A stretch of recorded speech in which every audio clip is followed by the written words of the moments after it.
I was up before the sun, brewing coffee in the kitchen like I did every morning. The house was quiet except for the low hum of the fridge.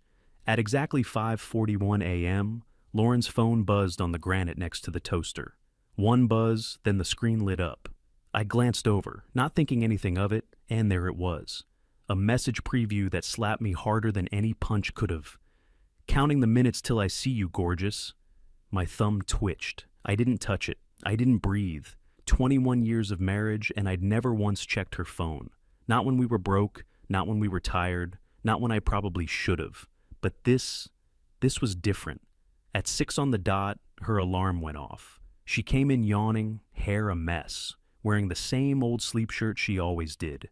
Kissed my cheek like nothing had happened, picked up the phone, and slid it away smooth as glass. "Big client breakfast," she said, pouring her coffee. I said nothing, just watched how quick she double-locked the screen, how she tucked the phone into her purse like it might break if she left it unattended too long. Quick note, before we start, how's your day going, and where are you joining from? That Thursday she came home late, said she had a networking dinner with a vendor rep. I nodded. Nothing new? I went to hang up her coat and felt something crumpled in the inside pocket. Pulled out a receipt. Bistro Arden. 2 entrees, 2 wines, 1 bread pudding. Timestamp, 7:52 p.m. I stood there staring at that thin slip like it was a detonator. I'd grilled ribeyes at home that night. Ate alone, cleaned up alone. She walked in while I was still holding it. "Need something?" she asked, flipping through the mail. Her tone was butter. I slid the receipt into my back pocket like some guilty teenager. "Just checking the pockets before the dry cleaner," she smiled, polite as ever. But her eyes didn't follow. They stayed on the envelopes in her hand. A few days later, I tried logging into her work laptop. Same password it had always been. Our first date and my initials. Access denied. Tried 3 more versions. Locked out. That's when it hit me. Not just the password change, the shutout, the silence.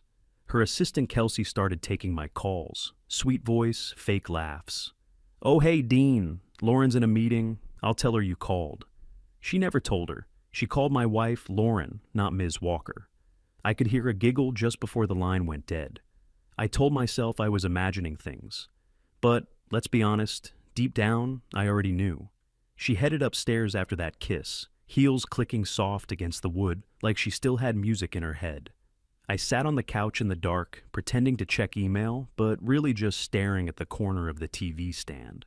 I kept seeing that necklace. A couple hours earlier, I'd parked 2 blocks away from the hotel, left the truck in a loading zone like I had business there, told myself I'd just swing by, peek in, get it out of my system.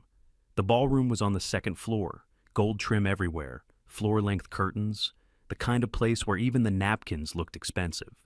I slipped in through the service corridor behind the main doors, found a corner by the melted edge of an ice sculpture shaped like the company's logo, and scanned the room. Didn't take long. She was across the floor, back to me, navy suit sharp enough to cut glass. Evan was beside her, close, way too close. Kelsey sat on the other side, all smiles and sparkle, playing the role of wingwoman like she'd rehearsed it. I knew Evan, not personally, but I'd seen him, framed in office party photos, tagged in random LinkedIn posts Lauren used to show me. He was one of those guys who always stood with his hands in his pockets, leaning just enough to seem casual. Except now he was leaning into my wife, their knees tucked in under a white tablecloth, like they belonged to each other. She laughed at something he said. Not polite, not forced, real laughter. And right after, her fingers went up and touched that necklace. That necklace. Months before anything seemed wrong, I'd seen it at a jewelry store window while we were out killing time before a movie. White gold, single diamond, quiet elegance, just like her. I said it looked perfect on her. She brushed it off. "Pretty but silly," she said. "Too much for a Tuesday life." Now here it was, catching the ballroom lights like it belonged there. I didn't stay. I slipped out the same way I came in, walked fast back to the truck, and cranked the heat like it could melt whatever was freezing up inside me. My hands wouldn't stop shaking, not from rage, from embarrassment. Like I'd just walked in on a punchline and realized I was the setup. Back home, I didn't turn on the lights, just sat. Waited. She came in close to midnight, cheeks flushed, lipstick a little smudged, hair still smelling like the expensive perfume I'd given her for Father's Day. Event ran long, she said, dropping her clutch by the front door like she owned every inch of the lie. I watched her walk over, unplug her charger, and flip her phone face down on the nightstand like muscle memory. Big week coming, she added, then leaned in, kissed me fast, barely touched my lips, and headed upstairs. I nodded once, no words, no questions. But I swear to God, that was the moment the line between dumb trust and sharp clarity snapped. I didn't believe in coincidences anymore. 2 weeks later, early April, rain coming down like it meant it, I pulled into the driveway with fence posts rattling in the bed of the truck. I'd told her I was going to the hardware store. She barely looked up from her laptop. I came in through the garage, boots wet, arms full, and I stopped cold. Her voice. She was on speaker in the home office. Door cracked just enough to hear what I wasn't meant to. "Couple more months and it's clean," she said, cool, confident, like she was talking about sweeping up after a dinner party. "He won't fight. He never does." Evan's voice came through, casual and smug. "Kels lined up the attorney consults. We'll push the separation first, then file. You'll look reasonable. He'll look confused." I stood there frozen, rain dripping off my jacket, my hand pressed flat to the hall closet door just to stay upright. Lauren said, "He is. He thinks I'm still deciding about counseling." And then she laughed, that low, private kind of laugh that used to belong to Sunday mornings and inside jokes. Now it was going to Evan. They kept going, like I didn't even exist. "The assets are already positioned," she said. "Once it's official, he gets whatever's left in checking. That's it." That sentence burned a hole through my chest. Not the cheating, not the lies. It was the planning. I wasn't even a person to her anymore. I was a problem she'd already solved. I backed up slow, careful not to make a sound. Took the long way around the house and came in through the garage again, like I'd just gotten home. Dropped the fence posts on the workbench and sat on the tailgate. The rain kept hitting the concrete outside like it was clapping for her. You want to know the worst part? I wasn't shocked. That's how far things had already gone. I didn't yell, didn't throw a damn thing. I just sat there. When your wife turns you into a line item on a spreadsheet, you've got two choices: fold or get louder. I've never been one for drama. I don't scream. I don't throw scenes in kitchens or throw fists in bars. That's never been me. But that day, something inside me shifted hard. She thought I was soft, predictable, weak. She thought I'd nod along like I always did, and quietly disappear into the background of my own life. I wiped the rain off my sleeves, grabbed my phone, and looked up every divorce attorney in the county. The next morning, I drove past her office at 6:55 a.m. and parked across from Spinelli's. Victor Hale, the calculator. Her co-founder, the one who never smiled in the company photos. Lauren used to joke he was half human, half spreadsheet. I remembered hearing something last summer about his divorce blowing up over trust issues. Now I figured that meant betrayal in a language he understood. Money. I watched him through the window. Same booth, same setup. Legal pad, black coffee he never touched. Tuesdays and Fridays, 7 to 10 a.m. Sharp. I went 3 times before I moved. Third Friday, I walked in like it was coincidence. Ordered a drip, wandered over. "Vic," I said, playing the part. "Didn't expect to see you here." He didn't pretend. "You want to talk about Lauren?" Just like that. No bullshit. I nodded and sat across from him like I was interviewing for the right to keep my own name. He closed his notebook, slid it aside. "Start." I laid out what I knew, not how I felt, what I knew. The late nights, the blocked laptop, the text message, the receipt, the necklace. I didn't whine, didn't get theatrical, just facts. When I finished, he tapped his pen once against the pad. Then he talked. "She's been moving money." He spoke like he was reading off a report he already filed. From healthy contracts to advisory retainers, no deliverables, just invoices. "Shells?" I asked. He nodded. "Looks that way. Vendor accounts that don't align with tax entries. A consultancy in Tampa with a P.O. box and 0 staff. Billed twice right before the quarter close." He reached down and pulled out a folder from his bag. slid it across the table like it was a menu. "You'll want that." I opened it. Charts, screenshots, 2 emails with subject lines scrubbed out, but timestamps intact. Transfers, payments, even one listing, K. Harmon in the CC line. I dropped my own envelope on the table, pictures of the necklace under ballroom lights, that bistro receipt. A calendar log I'd made of every late-night return matched against her Outlook meetings. "She's not just planning the divorce," I said. "Kelsey's coordinating the consults. Her words, not mine." Victor's jaw flexed, not angry, activated, like a safe cracking open. "Figures," he muttered. "She's been edging me out of key decisions for months, rescheduled the last 3 board reviews, told me the Cayman account was temporary." He didn't need to say more. "If she's repositioning assets while planning to file, that's fraud," he said, tapping the folder. "If she used company channels, that's worse. Securities violations, real ones." He looked me dead in the eye. "You still have access to her home office?" I nodded once. "Then here's what we do. No drama, no scenes. We build a clean record, documents, dates, files, timestamp everything. You get in, you get out, you leave it how you found it." He paused. "You with me?" I didn't blink. "I'm with you." I started packing her lunches again. Turkey with provolone. Always a piece of dark chocolate, her favorite, like I was still trying. She smiled when she saw them. "You're being sweet," she said one morning, eyes squinting like she didn't trust it. "Just trying to keep things normal," I told her. And I was, just not for the reason she thought. At home, I moved slower, calmer, like nothing had changed. I asked how her meetings went. I listened when she listed clients I'd never heard of before. I made sure my face stayed even, like we were 2 office drones stuck on the same floor pretending to care about each other's weekend. But inside, I was logging every move. Her home office had a gray filing cabinet tucked behind the printer, never locked. 3rd drawer was where she got lazy. Strategy workshop printouts with no workshop. Invoices labeled brand expansion with dates that matched flights she never told me about. Credit card statements with boutique charges stapled to vendor reports. I took pictures of everything.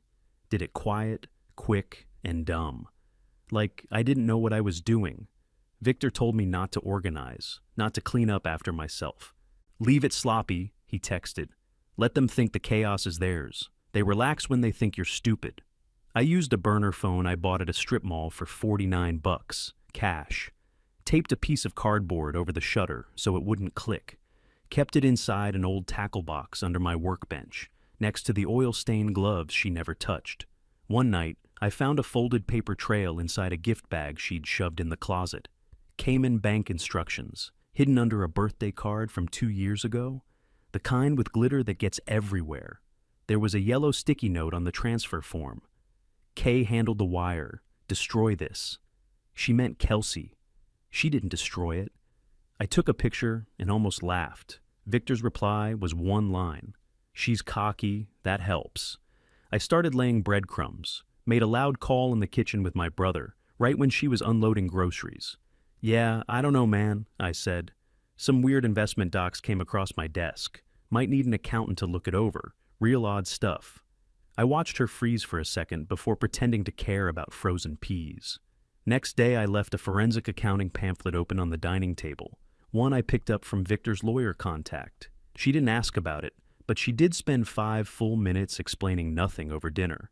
"Board's overwhelmed," she said, dabbing her mouth like it was a press conference. "Strategy pivots, global exposure, all of it. You wouldn't believe the chaos."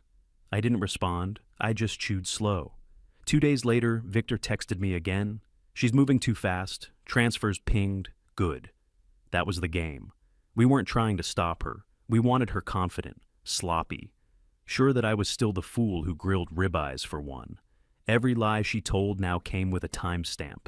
Every document she buried became a breadcrumb. And she had no clue who was following the trail. The papers landed on my porch that Tuesday at 9:14 a.m., just like Victor predicted. Courier in a blue windbreaker, clipboard in hand, smiling like he didn't know he was delivering a gut punch. I signed, sat at the kitchen table, tore the envelope open, and read every page like it owed me an apology. Lauren's version of our marriage was creative. She called me financially naive and unemployed by choice. Said she'd carried the weight of our future while I focused on hobbies. That hobby was my carpentry outfit. 8 steady clients, a 2-month wait list, and a crew that looked to me every morning at 7:30. But apparently working with your hands doesn't count when someone's rewriting history with a 600 an hour pen. The settlement offer was insulting.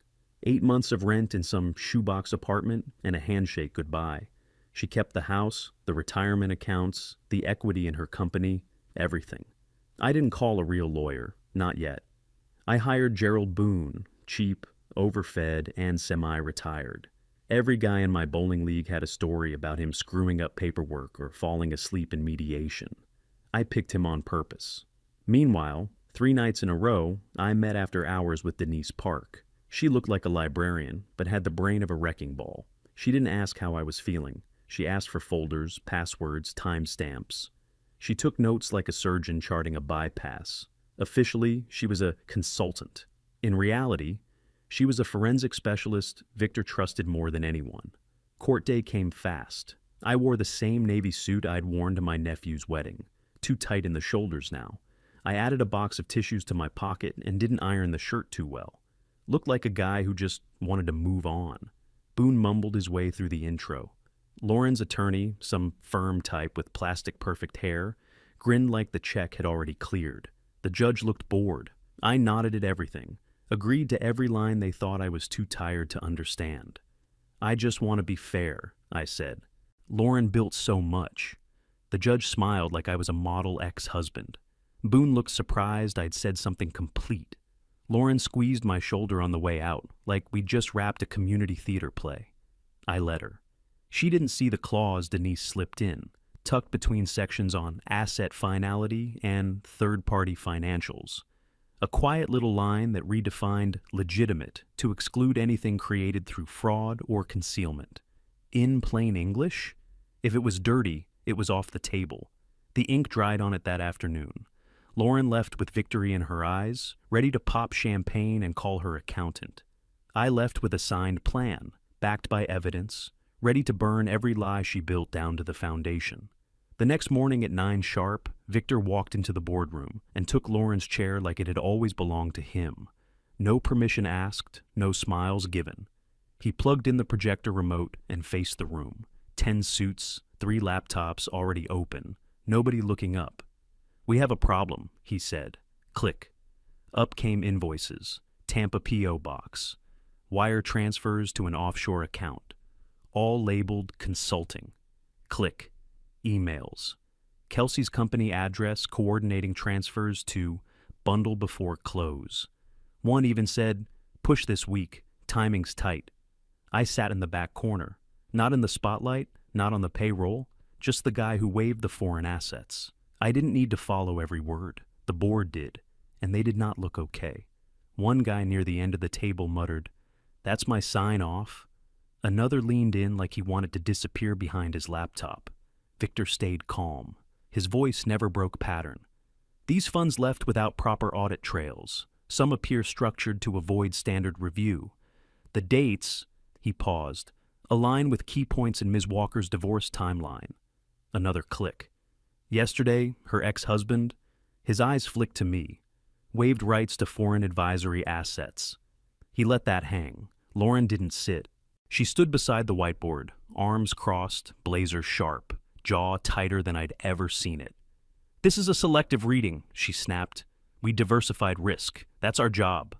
Victor clicked again. Up came calendar screenshots, late-night strategy sessions with Evan. Time-stamped wires matched to the hour. Expense reports labeled working dinner from a bistro I knew too well. And then, the kicker. A photo of a handwritten sticky note. K, move Cayman wire before board meets. Silence. One of the older board members finally spoke. "Is that Kelsey's handwriting?" No one answered out loud. They didn't have to. A vote moved around the room like a slow wave, one by one. Heads nodded, shoulders stiffened. Nobody defended her. Victor said, "It plain." Lauren Walker is suspended as CEO pending full forensic audit. Lauren opened her mouth again, but nothing came out. She scanned the room for a lifeline, found none. Security came in without a word, not rough, not rushed, just efficient. She was escorted out in under 2 minutes. By lunchtime, Kelsey's badge stopped working. An intern caught her trying to print something in the copy room. She left in tears. HR placed Evan on leave pending review. He didn't show his face again. By dinner, the whole circle knew. And in their world, once you're known for one thing, fraud, you're done. Recruiters stopped calling. Panel invites vanished. Even her mentor from grad school posted a vague statement about organizational integrity. I got one text from Victor, just 3 words. Phase 2 complete. I set the phone down, didn't smile, didn't gloat. I just let out the breath I'd been holding since April. A month later, I was out front reseeding the lawn, patching the dead spot where her old bocce set used to sit like a monument to fake memories. The doorbell rang. She stood there with a plastic-wrapped bouquet of grocery store tulips like she was stopping by for a damn casserole exchange. "Can we talk?" she asked. Her voice was smaller, hair pulled back too tight. That suit, the gray one she wore when she needed to look in control, hung loose at the shoulders now, like she'd lost weight or just didn't feel it the same. I let her in, not out of kindness, out of preference.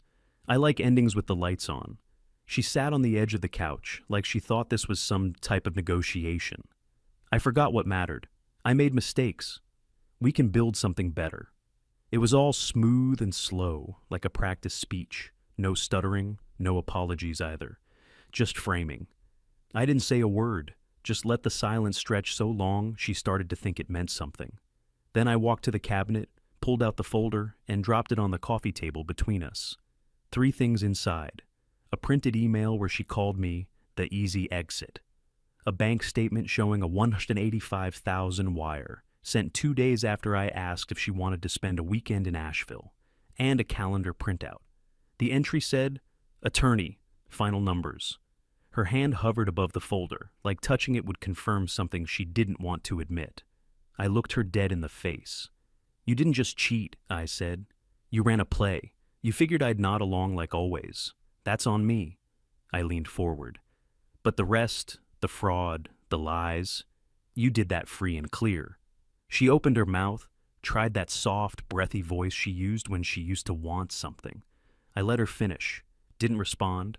She stood, left the tulips, and the room felt smaller when she walked out. Victor called that night. "Audit's nearly done," he said. "Charges may come. You okay?" "Yeah," I told him. "Not happy, but I'm good." I started sleeping again, not dreaming, just real rest. Took a part-time contract building custom tables for a little restaurant over on the east side. Clean work, paid cash. Now I say yes to things I actually want. This winter, I saw Kelsey by the freezer case at the discount grocery. She had a cart full of clearance wine and no mascara on. We locked eyes for a second. She looked down first. I kept walking.